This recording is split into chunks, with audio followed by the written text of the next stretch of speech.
En grandissant, j'ai toujours été celle qui détonnait dans ma famille. Alors que mon frère aîné Marcus avait hérité de la confiance de papa et de la langue acérée de maman, moi, je recevais leurs soupirs déçus et leurs rappels constants que je n'étais pas à la hauteur. Le chalet familial au lac Tao est devenu le symbole parfait de cette dynamique, un lieu où j'étais tolérée plutôt qu'accueillie, invitée par obligation plutôt que par amour.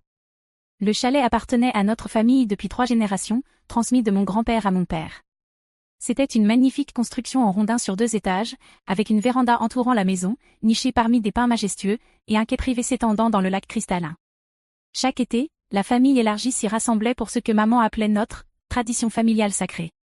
Mais pour moi, cela ressemblait plutôt à un rappel annuel de ma position exacte dans la hiérarchie familiale. Marcus, l'enfant chéri, considérait le chalet comme son royaume personnel.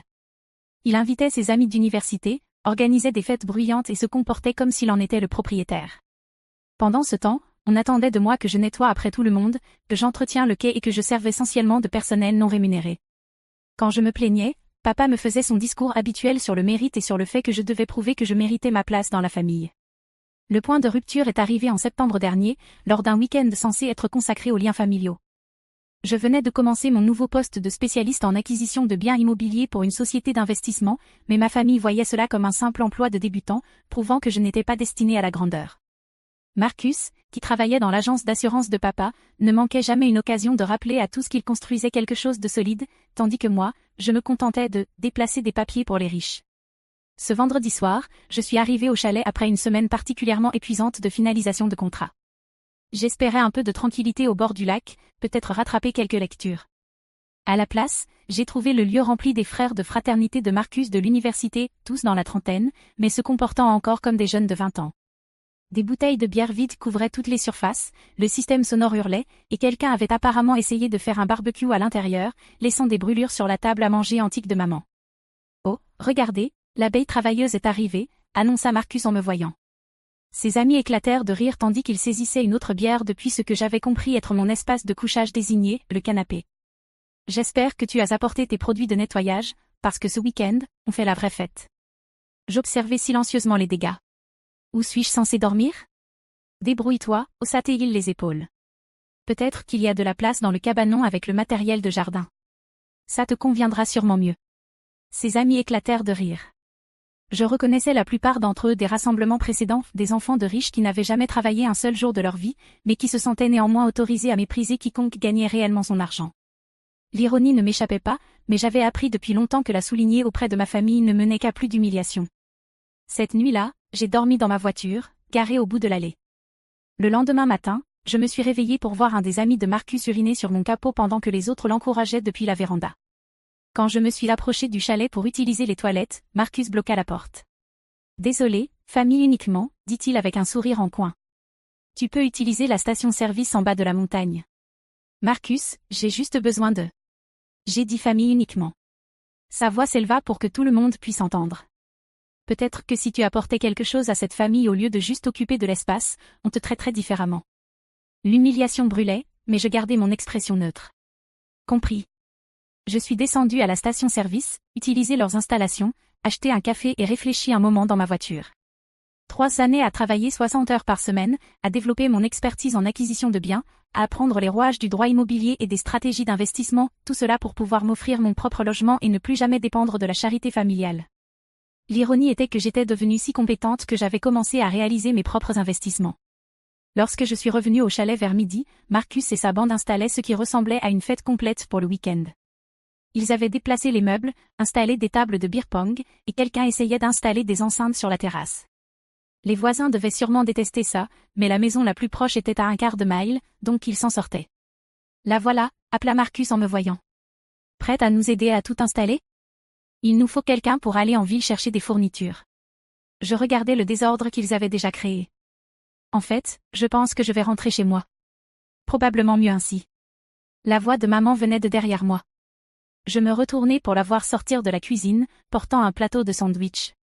Elle devait être arrivée pendant mon absence. C'est vraiment plus une célébration pour ceux qui ont accompli quelque chose. Le commentaire me frappa comme un coup physique. Voilà que je venais de conclure le plus gros contrat de ma carrière, et elle me traitait comme un cas de charité. Mais j'avais appris à ne pas contester maman quand elle était dans cet état d'esprit. Je hochai simplement la tête. Je vais prendre mes affaires. Quelles affaires, rit Marcus. Tu as dormi dans ta voiture. Encore des rires de son public. Je me dirigeai vers mon sac de nuit laissé la veille et le pris. En me dirigeant vers ma voiture, j'entendis Marcus faire une blague sur les déceptions familiales. Une nouvelle salve de rire éclata. J'étais presque arrivée à ma voiture quand j'entendis maman crier « Assure-toi de ne pas revenir avant d'avoir réglé ta vie. Nous en avons assez de porter du poids mort. » Je me retournai pour les voir, elle et Marcus, sur la véranda, me regardant avec dégoût et déception. Marcus avait son téléphone, clairement en train d'enregistrer. Le reste de ses amis s'étaient rassemblés pour assister au spectacle. Je comprends, dis-je simplement, puis montai dans ma voiture et partis. Le trajet de 3 heures me donna amplement le temps de réfléchir. Je n'étais pas en colère, la colère était un luxe que j'avais abandonné depuis longtemps en ce qui concerne ma famille. À la place, je ressentis quelque chose de plus proche de la résignation mêlée à un étrange sentiment de clarté. Il venait enfin de dire à voix haute ce que j'avais toujours su qu'ils pensaient, je ne faisais pas vraiment partie de leur famille. De retour dans mon petit appartement en ville, j'ouvris mon ordinateur portable et fis ce que je faisais toujours quand j'étais stressée, je me plongeais dans le travail. J'avais plusieurs transactions immobilières en cours, dont une particulièrement complexe. Il s'agissait d'une acquisition de portefeuille impliquant plusieurs propriétés autour du lac Tao, y compris certaines appartenant à des familles depuis des générations. Les vendeurs avaient besoin d'argent rapidement pour diverses raisons et étaient prêts à accepter des prix inférieurs au marché pour des ventes rapides sans condition. Une propriété en particulier attira mon attention, un magnifique chalet que les vendeurs décrivaient comme un refuge familial classique avec une vue imprenable sur le lac et un accès privé au quai. Les photos me semblaient familières, mais j'avais vu des centaines de propriétés similaires ces derniers mois. Le prix était étonnamment bas pour l'emplacement et les commodités, ce qui suggérait que les vendeurs étaient très motivés. Ce dimanche soir, je passais en revue les documents finaux lorsque mon téléphone a vibré avec une notification. Marcus avait posté sur les réseaux sociaux. Le post montrait des photos de moi marchant vers ma voiture avec mon sac de nuit, l'air vaincu. La légende disait « Enfin virée la profiteuse ». Le chalet familial est réservé à la famille. Certaines personnes doivent comprendre que le respect se mérite, il ne se donne pas.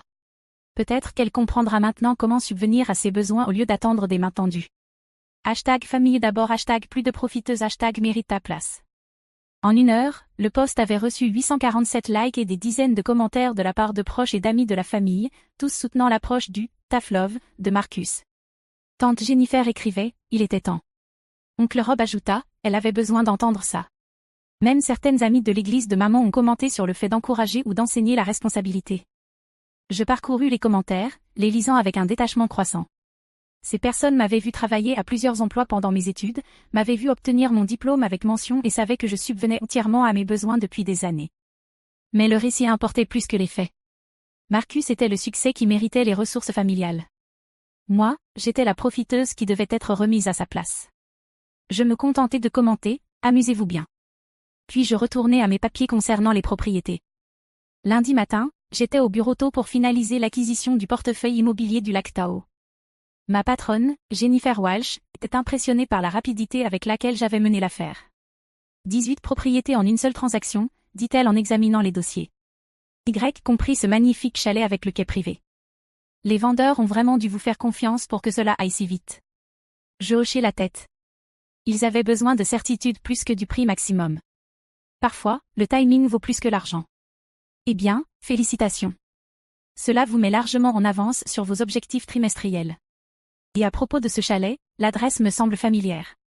Ce n'est pas près de l'endroit où votre famille possède sa propriété ? Très près, dis-je. En fait, c'est peut-être exactement là où ma famille possède son chalet. Jennifer sembla confuse un instant, puis la compréhension lui vint. Attendez, vous voulez dire ? Je veux dire que je dois appeler la société de gestion immobilière que nous utilisons pour les propriétés du lac Tao. Ils devront effectuer une inspection et informer les occupants actuels du changement de propriétaire. La société de gestion, Alpine Lake Service, était efficace et professionnelle. Lorsque j'appelai pour discuter du chalet récemment acquis, le responsable, David Chin, connaissait bien la propriété. Magnifique endroit, dit-il. Les anciens propriétaires ont mentionné qu'il pourrait y avoir des membres de la famille qui pensaient avoir un accès permanent. Nous devrons clarifier la situation et établir des procédures de location appropriées pour l'avenir. Quel est le protocole standard pour cela ? Nous faisons une inspection immédiate pour évaluer les dommages et établir les conditions de référence. Ensuite, nous informons tous les occupants actuels du changement de propriétaire et des exigences en matière de location. S'ils souhaitent continuer à utiliser la propriété, ils devront passer par notre système de réservation comme tous les autres clients. Je consultai mon agenda. Quand pouvez-vous effectuer l'inspection? Nous pourrions envoyer quelqu'un cet après-midi si nécessaire. Y a-t-il une urgence? Je pensais au post de Marcus sur les réseaux sociaux, qui continuait de recevoir des likes et des commentaires favorables. Il se pourrait bien qu'il y en ait. Les occupants actuels semblent croire qu'ils ont des droits permanents sur la propriété. Compris. Nous allons gérer cela diplomatiquement mais fermement. Les droits de propriété sont des droits de propriété. Cet après-midi-là, alors que j'étais en réunion avec un client, mon téléphone commença à vibrer sans arrêt.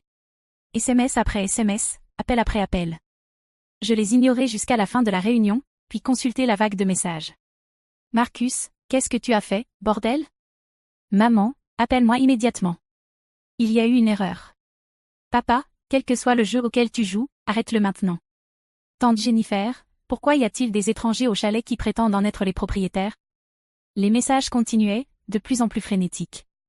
Mais celui qui me fit sourire était un appel manqué d'un numéro inconnu avec l'indicatif du lac Tao. Le message vocal venait de David Chin. Mademoiselle Rodriguez, ici David de chez Alpine Lake Service. Nous avons terminé l'inspection de votre chalet du lac Tao cet après-midi. Les occupants actuels ont été assez surpris d'apprendre le changement de propriétaire. Ils ont été priés de libérer les lieux d'ici demain matin, sauf s'ils souhaitent discuter d'un arrangement de location. Il y a eu quelques dommages à l'intérieur, marques de brûlures sur une table à manger antique, taches sur les meubles et problèmes de propreté générale. Nous vous enverrons un rapport complet avec photos et estimation des réparations. Les anciens occupants affirmaient être de la famille et avoir des droits sur la propriété, mais j'ai expliqué que la propriété ne fonctionne pas ainsi. Ils semblaient très contrariés, mais ils rassemblent maintenant leurs affaires. Veuillez appeler si vous avez des questions. Je restais assise dans ma voiture dans le parking, écoutant le message 2 fois. Puis je rappelai David. Mademoiselle Rodriguez, merci d'avoir rappelé. Je dois dire que c'était l'une des transitions de propriété les plus dramatiques que j'ai gérées. Le jeune homme semblait croire que tout cela était une sorte d'erreur. Aucune erreur, dis-je. Quelle est l'évaluation des dégâts? Environ 3 000 $ pour réparation et nettoyage en profondeur, rien de structurel, mais ils n'ont clairement pas traité la propriété avec beaucoup de respect. Nous avons tout documenté pour l'assurance, et ils ont compris qu'ils devaient partir. Bien. Oh, et je dois demander, quand le jeune homme a dit qu'il allait appeler son avocat concernant les droits de propriété familiale, devrais-je m'inquiéter d'éventuels recours juridiques? J'ai failli rire. Marcus n'avait pas d'avocat, et l'agence d'assurance de papa ne gérait certainement pas le droit immobilier. Aucun recours légal possible. La vente était totalement légitime, et j'ai tous les documents. Ils n'ont jamais été propriétaires légaux, juste des membres de la famille qui pensaient avoir un accès permanent. Compris. Nous allons donc suivre les protocoles standards. Voulez-vous que nous organisions le nettoyage et les réparations? Oui, faites-le. Et David, si l'un d'eux vous contacte en revendiquant des droits familiaux ou en exigeant l'accès, renvoyez-les à notre département juridique. Bien sûr. Félicitations pour votre nouvelle propriété, au fait. Elle sera magnifique une fois correctement entretenue. Après avoir raccroché, je restai quelques minutes dans ma voiture, digérant ce qui venait de se passer. 3 ans d'économie, d'investissement et de construction d'expertise en immobilier m'avaient mené à ce moment. Le chalet familial, qui représentait tout ce que je ne pouvais pas avoir, tout ce pourquoi je n'étais pas assez bien, était maintenant à moi. Mon téléphone sonna. Marcus. Qu'est-ce que tu as fait? Sa voix tremblait de rage. Ces gens sont venus au chalet en disant qu'ils travaillaient pour toi. Ils ont dit que tu l'avais acheté. C'est impossible. Vraiment? Oui. Il est dans notre famille depuis des générations. Papa le possède. Papa l'a vendu, avec 17 autres propriétés. Les anciens propriétaires avaient besoin d'argent rapidement pour des raisons personnelles. Il y eut un silence à l'autre bout du fil. Tu mens. La société de gestion aurait dû vous donner sa carte. Vous pouvez les appeler si vous avez des questions sur le processus de location. Processus de location? Quel processus de location? C'est notre chalet familial. C'était votre chalet familial. Maintenant, c'est mon chalet. Si vous voulez l'utiliser, vous devrez le réserver via Alpine Lake Service comme n'importe quel autre client. Il propose des tarifs compétitifs pour la région. Encore du silence. Puis, d'une voix que je n'avais jamais entendue chez Marcus, petite et confuse, il demanda, « Comment? Comment quoi? Comment peux-tu le posséder? Tu es juste tu travailles pour, tu n'as pas cet argent. » J'aurais pu lui expliquer l'acquisition immobilière, les stratégies d'investissement, comment être sous-estimé dans les négociations était en fait un avantage.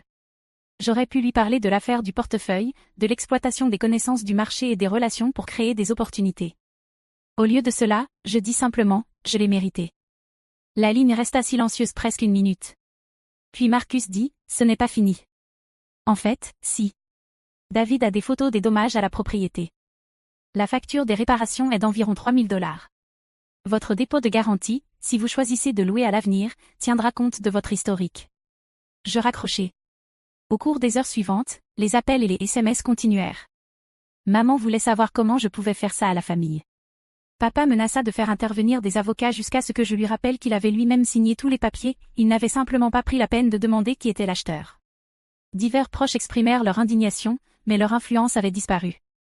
Je possédais maintenant la propriété. Leurs opinions n'étaient que du bruit. Le message le plus révélateur vint de tante Jennifer, l'une des plus ferventes supportrices du poste de Marcus, peut-être devrions-nous en parler comme des adultes. Je suis sûre que nous pouvons trouver un arrangement qui rende tout le monde heureux. Je ne répondis à aucun d'eux. À la place, j'appelai de nouveau David Chin, je voudrais discuter des politiques de location pour la propriété. Quelles sont vos conditions les plus strictes? Eh bien, nous pouvons exiger des dépôts de garantie importants, imposer un nettoyage professionnel avant et après les séjours, et appliquer des règles strictes concernant les fêtes, le bruit et les dommages matériels. Nous pouvons également maintenir une liste noire des invités problématiques. Mettez tout cela en œuvre.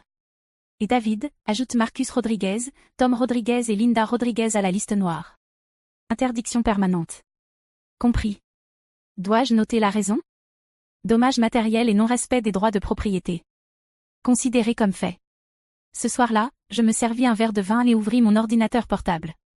Le poste de Marcus était toujours là, mais le ton des commentaires avait radicalement changé. Quelqu'un avait compris ce qui s'était passé, et la nouvelle se répandait. Les nouveaux commentaires mêlaient choc, confusion et respect à contre-cœur. Attendez, elle a acheté le chalet? Comment a-t-elle pu se le permettre? Peut-être qu'on ne connaît pas toute l'histoire. Mais Marcus n'avait pas supprimé le post. Au contraire, il redoublait d'efforts, ajoutant des commentaires sur la trahison de la famille et les astuces pour voler des biens familiaux. Chaque commentaire le faisait paraître plus petit et plus désespéré. Je commençai à rédiger un commentaire, puis m'arrêtai. Il n'y avait rien à dire. Les résultats parlaient d'eux-mêmes. À la place, j'ouvris un nouvel onglet et commençai à rechercher des propriétés de location de vacances dans la région. Si j'allais posséder un chalet au lac Tahoe, autant le rendre rentable. Selon les comparables de location, je pouvais facilement couvrir les dépenses de la propriété et générer un revenu conséquent. Des propriétés comme la mienne se réservaient des mois à l'avance pendant la haute saison. Mon téléphone sonna encore cette nuit-là. Maman. Il faut qu'on parle, dit-elle sans préambule. De quoi? De ce que tu as fait. De comment on peut arranger ça. Arranger quoi? J'ai acheté une propriété qui était en vente. La transaction était légale et légitime. Mais c'est notre chalet familial. Sa voix se brisa légèrement. C'est là où nous avons passé les matins de Noël pendant 15 ans. Où ton grand-père a appris à Marcus à pêcher. Où l'on m'a dit que j'étais une profiteuse qui ne méritait pas d'être là. Silence. Où j'ai dormi dans ma voiture parce que je n'étais pas la bienvenue à l'intérieur. Encore du silence. Où tu m'as dit de ne pas revenir tant que je n'avais pas mis ma vie en ordre. Je ne voulais pas. Tu voulais exactement ce que tu as dit. Et j'ai écouté. J'ai mis ma vie en ordre. J'ai compris comment acheter l'endroit où je n'étais pas la bienvenue et le transformer en un actif qui génère un revenu. J'ai compris comment ne plus dépendre de gens qui ne me respectaient pas. Mais nous sommes d'une famille, murmura-t-elle. La famille ne se traite pas comme tu m'as traité. La famille ne s'humilie pas publiquement pour des likes sur les réseaux sociaux. La famille ne fait pas dormir quelqu'un dans sa voiture parce qu'il n'est pas digne d'un canapé. On peut changer. On peut faire mieux. Je regardais par la fenêtre de mon appartement les lumières de la ville en bas. Quelque part, il y avait des dizaines de propriétés que j'avais aidé des clients à acquérir, des investissements que j'avais faits, des transactions que j'avais structurées. Toute une carrière construite sur la compréhension de la valeur et le savoir-faire pour abandonner les mauvaises affaires. Peut-être que vous pouvez, dis-je enfin. Mais ce n'est plus mon problème. Je raccrochai et éteignis mon téléphone. Le lendemain matin, je reçus un email de David Chin avec des photos du chalet nettoyé et réparé. Il était magnifique, mieux que je ne l'avais jamais vu lors des réunions de famille. Des photographes professionnels venaient cet après-midi-là pour prendre des photos pour la plateforme de location. J'avais également 17 appels manqués et 43 SMS. Je les supprimais sans les lire. Au travail, Jennifer Walsh passa à mon bureau. J'ai entendu parler de votre situation au lac Tahoe. Le bruit se répand vite dans le milieu immobilier. J'espère qu'il n'y a pas de problème professionnel. Elle sourit. Tu plaisantes? Vous avez identifié un actif sous-évalué, agis rapidement pour l'acquérir et gérer la transition de manière professionnelle. C'est exactement le type de réflexion stratégique que nous attendons de nos collaborateurs seniors. Collaborateurs seniors? Nous avons discuté de votre promotion. L'acquisition du portefeuille du lac Tao vous a propulsé en tête. Félicitations, spécialiste senior en acquisition de propriétés Rodriguez. Votre nouveau salaire commence lundi. Alors qu'elle s'éloignait, je réalisai que je souriais pour la première fois depuis des jours. Puis mon téléphone vibra avec un SMS d'un numéro inconnu. Ici David de chez Alpine Lake Service. Sachez que nous avons reçu plusieurs appels de personnes prétendant être votre famille, exigeant l'accès à la propriété. Je leur ai expliqué qu'ils étaient sur la liste restreinte. Un jeune homme s'est beaucoup agité et a commencé à crier sur les droits de propriété familiale et à donner des leçons. J'ai tout documenté et prévenu les forces de l'ordre locales par précaution. Votre propriété est sécurisée. Je répondis, merci. Veuillez maintenir toutes les restrictions actuelles. Puis j'ouvris la plateforme de location de vacances et regardai ma nouvelle annonce, magnifique chalet du lac Tao avec quai privé, gestion professionnelle. Les photos étaient splendides. Les tarifs compétitifs, et selon le calendrier de réservation, j'avais déjà 3 réservations pour le mois à venir. À midi, je fis quelque chose que je n'avais pas fait depuis des années, je postais sur les réseaux sociaux. Ravi d'annoncer ma nouvelle propriété d'investissement au lac Tao. Magnifique chalet avec quai privé, géré professionnellement par Alpine Lake Service. Déjà en réservation pour la saison prochaine. Parfois, les meilleurs investissements sont ceux les plus proches de chez soi. #immobilier, #investissement, #Lake Tao, #propriétaire. J'incluais une des photos professionnelles, le chalet impeccable sur fond de lac, avec le quai privé s'étendant dans l'eau cristalline. En moins d'une heure, le post avait plus de likes que le post de Marcus sur la « profiteuse » n'en avait accumulé en 2 jours. Collègues, amis, et même certains proches commentaient pour féliciter et demander la disponibilité pour la location. Mais le commentaire qui me fit sourire venait de mon ancienne camarade de fac, Sarah, c'est le même chalet où ta famille te traitait comme de la merde? Twist du siècle. Je ne répondis pas à son commentaire, mais je l'aimais. Ce soir-là, je pris la route pour le lac Tao afin de voir la propriété en personne. David m'y attendait avec les clés, mes clés maintenant. Traverser le chalet était surréaliste. Chaque pièce contenait des souvenirs de ne pas être la bienvenue, d'être traité comme inférieur. Mais maintenant, debout dans le salon où Marcus m'avait bloqué pour utiliser les toilettes, je ressentais quelque chose de différent. Je me sentais chez moi. Les réparations ont été parfaites, dit David en montrant la table à manger refaite. On ne devinerait jamais qu'il y avait eu des dégâts. Et nous avons installé un nouveau système de sécurité, caméras, serrures intelligentes, tout le package. Vous pouvez tout contrôler à distance. Je sortis sur la terrasse et regardai le lac. Le soleil se couchait, peignant l'eau d'or et de rose. C'était paisible d'une manière que je n'avais jamais connue ici. Personne ne me dirait que je n'avais pas ma place. Personne ne me ferait sentir petite ou indésirable. Ceci était à moi. Mon téléphone vibra. Un SMS de maman, appelle-moi. Nous devons trouver un moyen de régler ça. Je le supprimai sans répondre. Mais, en regardant le coucher de soleil, je réalisai quelque chose de surprenant.